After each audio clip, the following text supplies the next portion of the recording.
You're standing at the top of the food chain. Nothing hunts you. Nothing dares get close enough to try. Not seriously, not more than once. You feel safe there, the specific kind of safe that comes from being the thing everything else is afraid of. But here's the part that should actually bother you. The part almost nobody thinks through carefully enough. You are surrounded by other hunters right now, closer than you'd probably like to admit, watching the exact same prey you are, wanting the exact same territory you already think of as yours. A lion can kill a hyena in seconds, barely slowing down to do it. A wolf can kill a coyote just as fast, almost casually. An eagle can tear apart a fox before the fox even fully registers what's happening to it. And here's the part that should genuinely stop you. Almost none of them eat what they just killed. Here's why that single detail matters more than it sounds like it should. If this were really about honor, about some unwritten code between hunters respecting each other's space, you'd expect the killing to stop somewhere, some rival occasionally left alone out of professional courtesy. It doesn't stop ever anywhere. The killing keeps happening methodically, deliberately, across nearly every ecosystem on Earth, and the reason underneath it has nothing to do with respect at all. It's colder than that. And once you understand the actual math running underneath it, competition itself is never going to look quite the same to you again. A lion spots a hyena out in open grass, going about its own business. The lion already ate recently, its stomach genuinely full. It attacks anyway, closing the distance fast, and within seconds the hyena is dead on the ground. Then the lion simply walks away without taking a single bite of the animal it just killed for no obvious nutritional reason at all. Researchers Francisco Palomares and Tim Caro studied this exact pattern across dozens of unrelated carnivore species in 1999, and they found it wasn't rare in the slightest, wasn't a fluke, wasn't limited to lions specifically. Foxes kill other foxes, bobcats kill coyotes, wolves kill cougars. In almost every single documented case, the body gets left behind completely untouched, exactly where it fell, as if the meal was never really the point of the exercise. So what's actually going on underneath all of that? Start with a simple, unglamorous truth. Being a predator is expensive every single day. Every hunt burns real, hard-won energy. Every chase risks a real injury, and a broken leg isn't just painful for a lion, it's essentially a slow death sentence with no way to hunt effectively while it heals. Now put another hunter nearby, one chasing the exact same limited prey you personally depend on to survive. That animal isn't just dangerous in a direct fight, it's competition, and in the wild, competition can end up being more lethal over time than starvation itself, working slower but arriving at the same result eventually. This is where the real motive actually shows up, and it's not about food at all, not really. It's about eliminating rivals before they quietly cost you everything you've built. Biologist Jose Fedriani studied coyotes, foxes, and bobcats across California back in 2000 and found that wherever coyotes were more common on the landscape, fox populations dropped sharply and fast within a relatively short window. Not because the coyotes were quietly eating all the available food out from under them, because they were actively hunting the foxes down and killing them directly, on site, whenever the opportunity arose. Scientists call this Mesopredator Suppression. Bigger predators don't just outcompete smaller ones for resources. They erase them from the map on purpose, deliberately, whether they ever eat a single one of them afterward or not. But here's the part that should genuinely make you pause. If it's really about competition, why not eat the body afterward? Free meat is still free meat, isn't it? This is where it gets stranger. Eating another predator carries a hidden cost most people never think about. Inside a fox or a coyote are parasites specifically built over millions of years to survive inside a predator's own body. Things like trichinella, which thrive specifically in carnivore muscle tissue in a way it simply can't in a plant eater's comparatively clean meat. So the math changes completely the moment you factor that in. Killing a rival costs energy but removes a threat permanently. Eating that rival adds real disease risk for almost no extra benefit worth the trouble.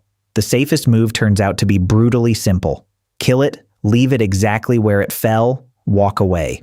There's another layer to all of this, one that has nothing to do with parasites at all. It's about the prey itself and how little of it there actually is to go around. Every ecosystem only supports so many rabbits, so many antelope, so much biomass moving through it in a given season. When two predator species hunt the same prey pool, they're not just competing for territory on a map, they're racing toward the exact same shrinking supply of food, and ecologists call this exploitation competition. It's silent, there's no fight, no blood, just one species slowly starving while the other quietly thrives a few miles away, never even crossing paths. Take Yellowstone as the clearest documented case of all. When wolves were reintroduced there in 1995 after decades of absence, something happened that almost nobody working on the project had fully anticipated going in. Coyote numbers collapsed almost immediately across the park, and ecologist William Ripple documented the shift carefully in the years that followed, tracking it in detail. Wolves weren't just outcompeting coyotes for the same shared food supply, gradually starving them out over time. They were hunting them down directly, on purpose, wherever they found them within range.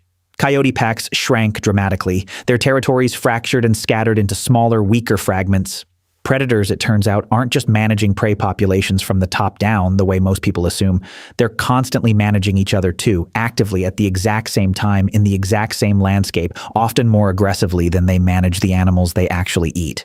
So what happens when two full apex predators are forced to share the exact same space with no clear winner already decided by size or numbers alone?